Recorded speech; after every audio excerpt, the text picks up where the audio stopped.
Happy New Year's, folks! This is GreenXI, this is the Green Vlog, and of course it's the 1st of January 2014. That's going to be so strange to get used to, but it's happening. I think I've had a much happier time around the Christmas period than I normally do, or I have done over the last couple of months, sort of, which is amazing because I haven't been feeling quite myself lately, so it's been good to have a period where everyone's just a lot happier in general, and it makes you feel better.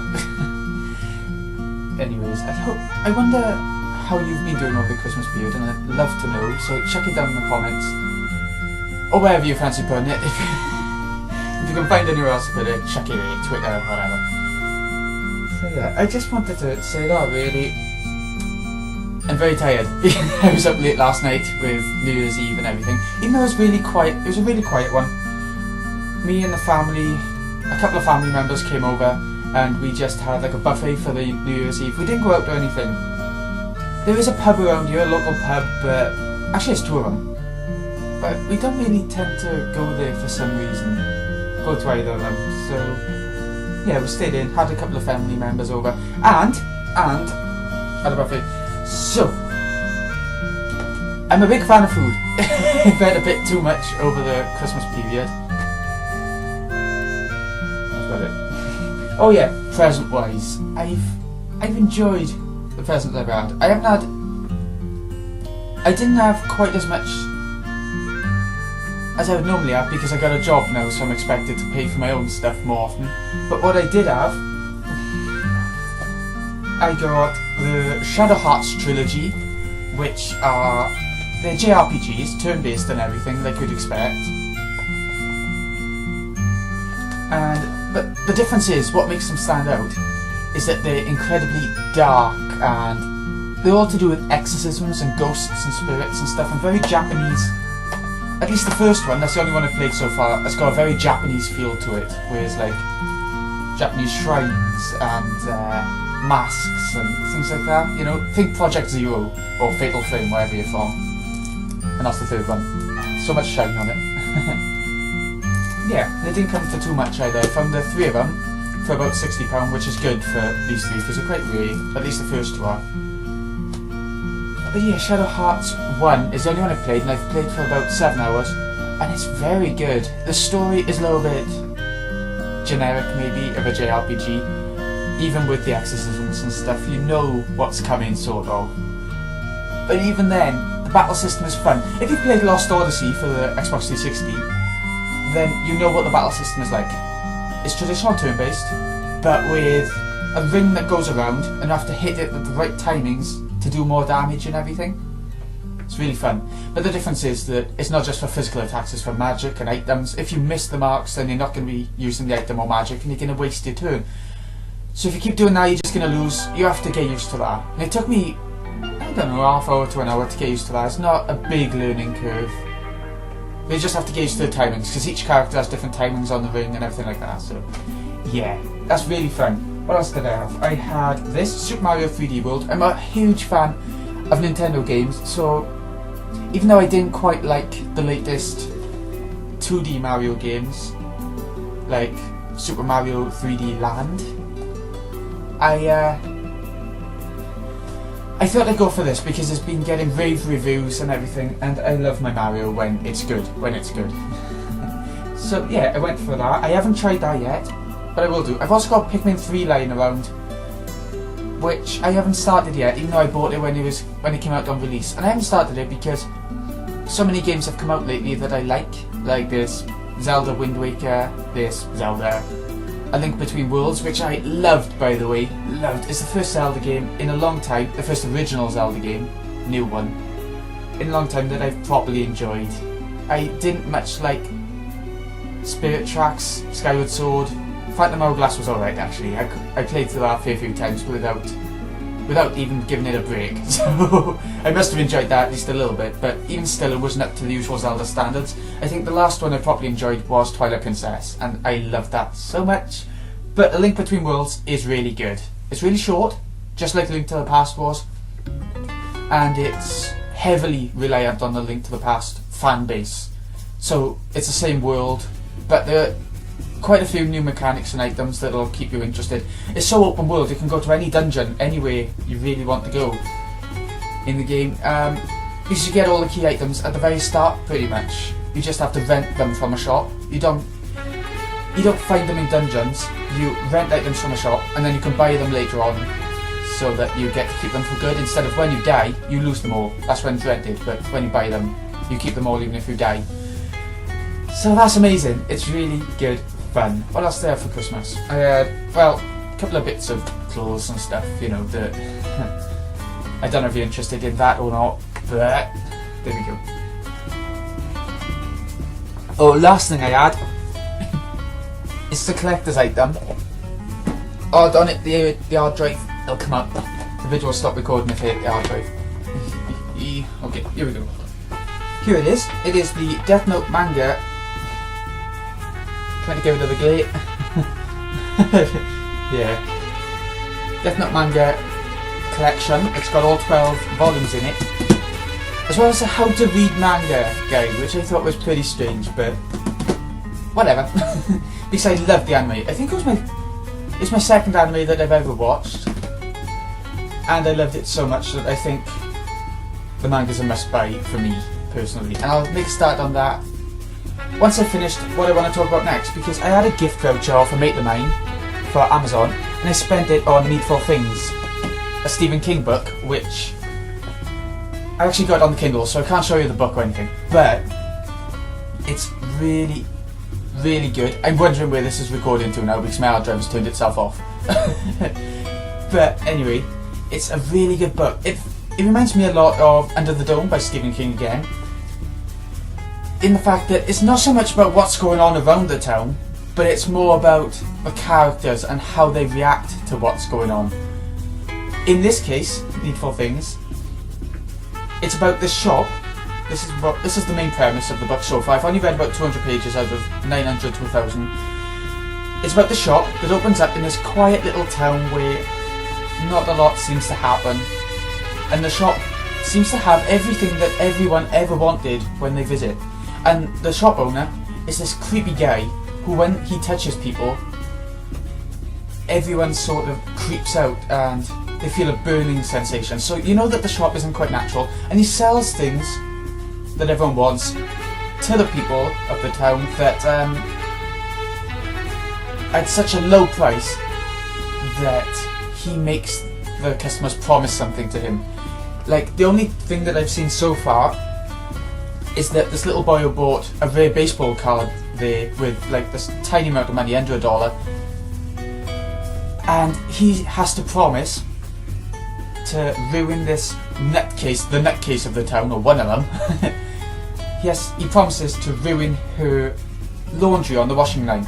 That might not sound like much, but when the nutcase sees the laundry is all muddy and everything, she goes mental. So you know something's going to happen there, and it's amazing.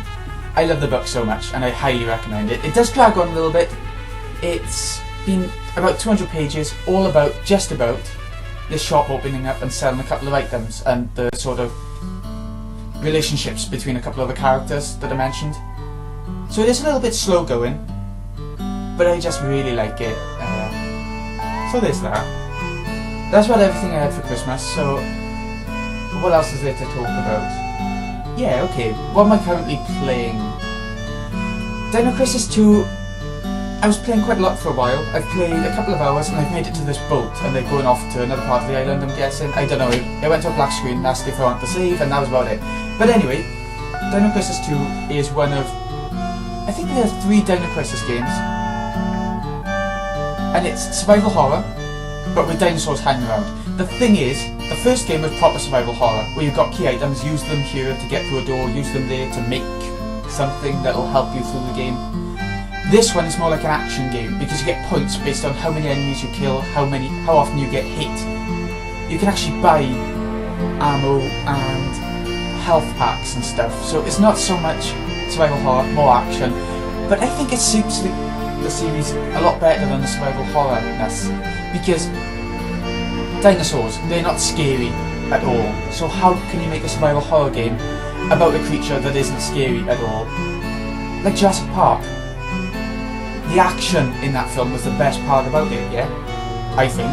So why would you turn it into a horror game when action works really well for dinosaurs? They're my thoughts anyway. There's a little bit of horror still in there, but yeah, whatever. I've also been playing Shadow Hearts 1, which I've told you about 6 hours in, and I'm really enjoying that. It's slow going once again, but if you don't mind that, go for it. Final Fantasy 14. I have actually bought this recently because it was on offer on the PSN store recently. So I bought it for about £20, the game itself, and there's a month free trial as soon as you play it.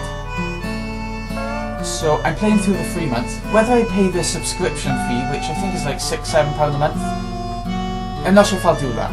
I'm not too sure yet. It is fun, but I'm not completely into MMO games, which is a bit stupid that I actually bought it in the first place. I know that, but still, I'm not sure yet. I got it because a couple of my mates online have got it, and you know, that typical sort of thing. So I might get it, I might not.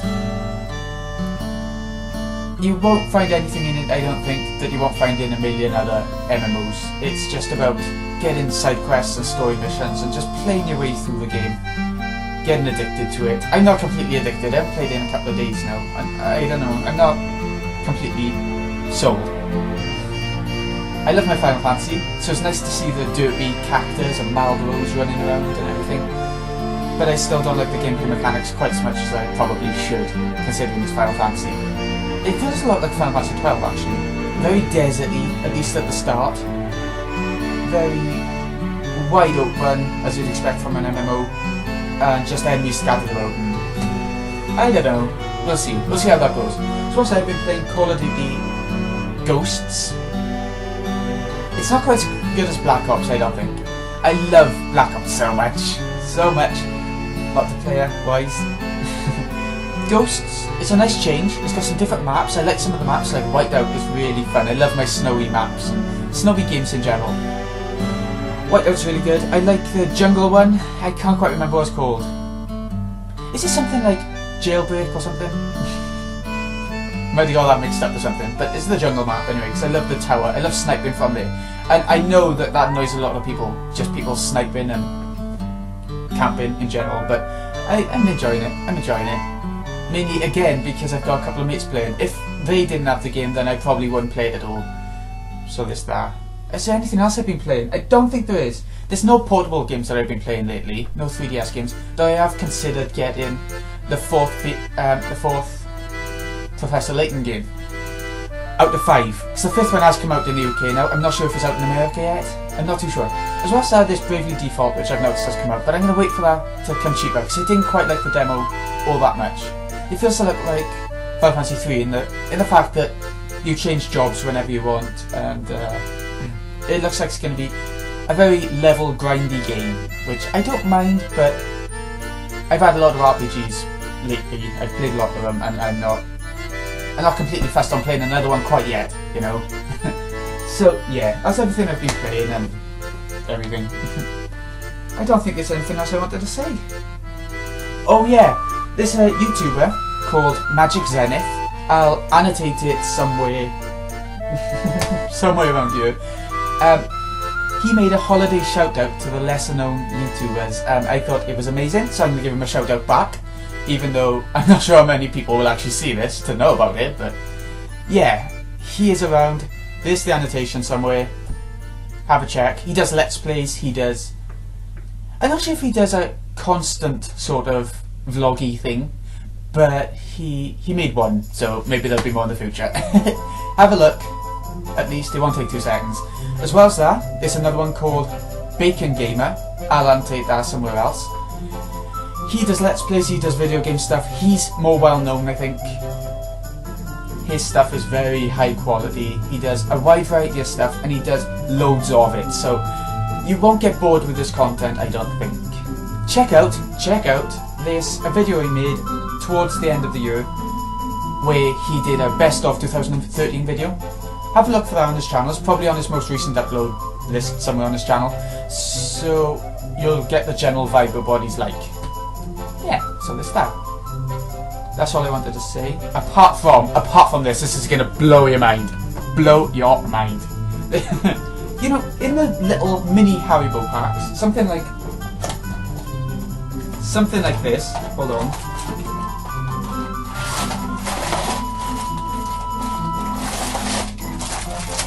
These little mini Haribo packs where you get 1 million of them in a box or something.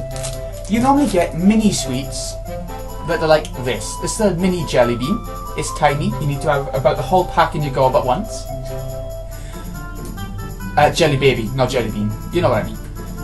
But I think he spawned a little runt, to be honest. He did it with one of the other little jelly babies, and out came this.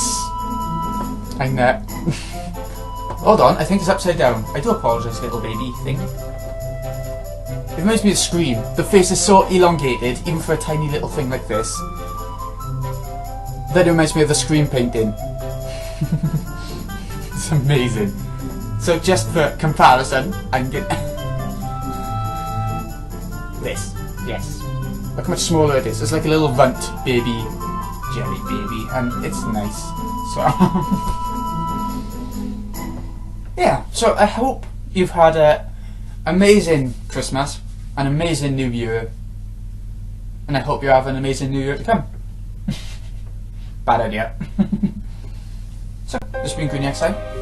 I hope you've enjoyed. I'll see you again in the next vlog. When, I don't know, probably be more to talk about. I'd like to talk about the PS4 as well, but I haven't got time. It's a long episode as it is. So, see you in a bit, folks.